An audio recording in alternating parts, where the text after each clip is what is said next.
I want to talk about the history and what this program has meant to the scholars and how they came to understand the NIH better. So I started residency in 1990. At that time, knew I wanted to do a research fellowship in emergency medicine.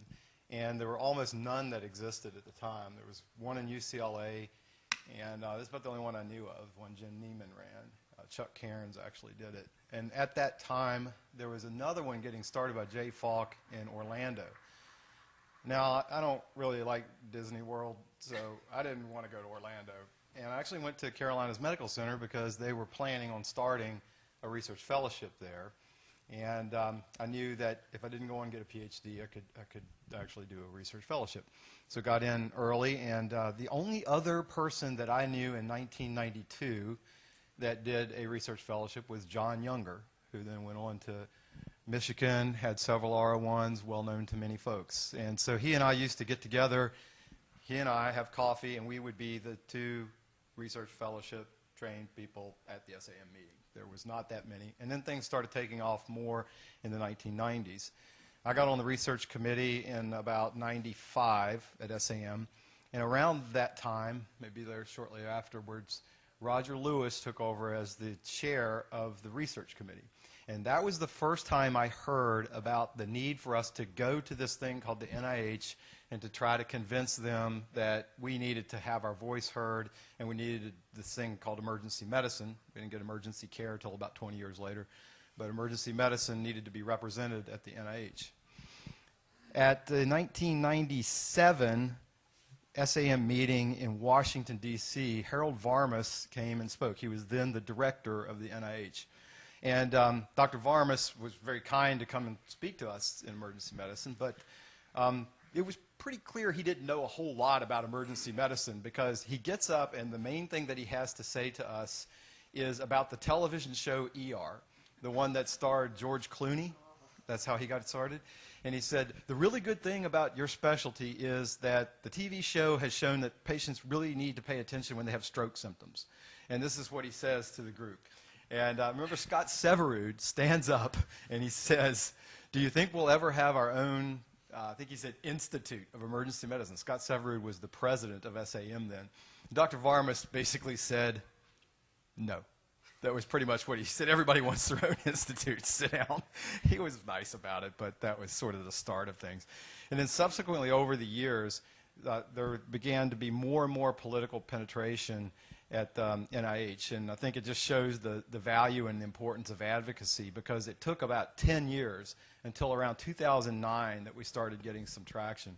And I first met Jane in around 2010 when I was president of SAEM and had an initiative to start the credentialing of research fellowships, where there would be some type of way of approving them so that if you're going to go spend a couple of years of your life, that there was some council or body that was saying, yeah, this thing is worth doing, and you could get a certificate that you could take a picture of and send it to your mom and show mom that you did something. And Jane was on that committee and really pushed us to be rigorous and to make it look like a T32 to the best extent that we could in terms of its requirements, its work activities, what was expected of publications, the minimum requirement for scholarly activity. And perhaps as a result of that experience, plus the round tables that happened out of ACEP and SAEM, where we went to the NIH, talked to people, showed them what we needed to have done, we were able to luck out, and through Jane's effort, get the first announcement for the K-12 emergency care offering.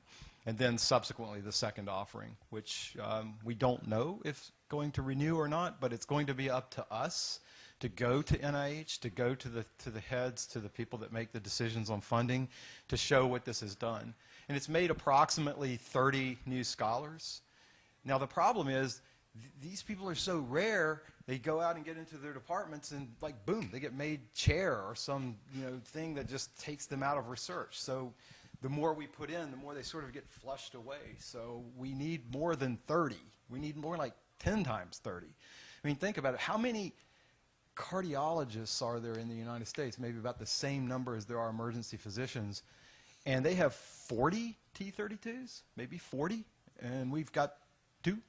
So we got a ways to go to get the bolus of people that we need to really populate and go after it. I thought about this like that.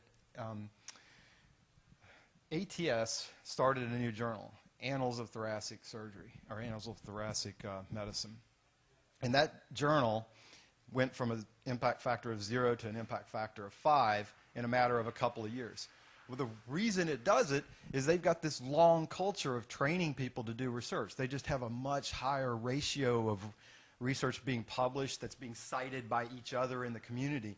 They've been doing that for 50 years or so, and we've been doing it for really 20. So we have a ways to catch up to be able to even build the journals that have the stature that continue to reinvest in emergency care and provide better care to the patients. The last thing I want to close on about the K-12 is what it's meant to the individuals that I'm mentoring and that are my scholars. Now, these folks are men and women, and they have a variety of ages, but let's say typically around 30 years old. And what they've done is worked their whole life and did the process that was required to get into medical school, do residency, and then somewhere along the way someone came along and said, I think you'd be a pretty good researcher, or maybe they thought it themselves. And they identified themselves and get in a K-12 program. Now, that reminds me of a phrase you hear all of the time. The NIH likes, the NIH wants, the NIH does. As if the NIH is a single human being. This is one of the funniest things I hear. This is a gigantic heterogeneous entity that has multiple institutes with multiple different personalities, and even inside the institutes you can get varying thought processes on patient-centered care versus, we don't do any patient-centered care. All we do is mechanisms. It's a huge institute. And so one of the things that I've seen my scholars get the most of is demystifying and understanding the NIH better. First, it's made of human beings, like Jane. It's made up of people. And it's not like one syncytium of like aspen trees, that are all clones of each other. The biggest organism in the world is, right? The biggest single organism. Aspen tree, because they're all clones. All right, well, I just thought I'd throw some trivia out there. You guys are astounded by my trivia. Well, they're all clones. They are. Okay, what was I talking about? Oh, yeah. So the NIH is not a bunch of aspen trees. It's a bunch of different individuals and people. And one of the things that really was this big stepwise increase in knowledge and comfort and I think confidence was watching my 4 scholars go to the NIH and have all of the folks come and talk about the K-12 program, share with the other K-12 scholars, listen to Alan and what he has done with his K-12 program and the successes that he's had. And they were just literally sitting there starstruck watching what had happened the years before, because I'm new in this program.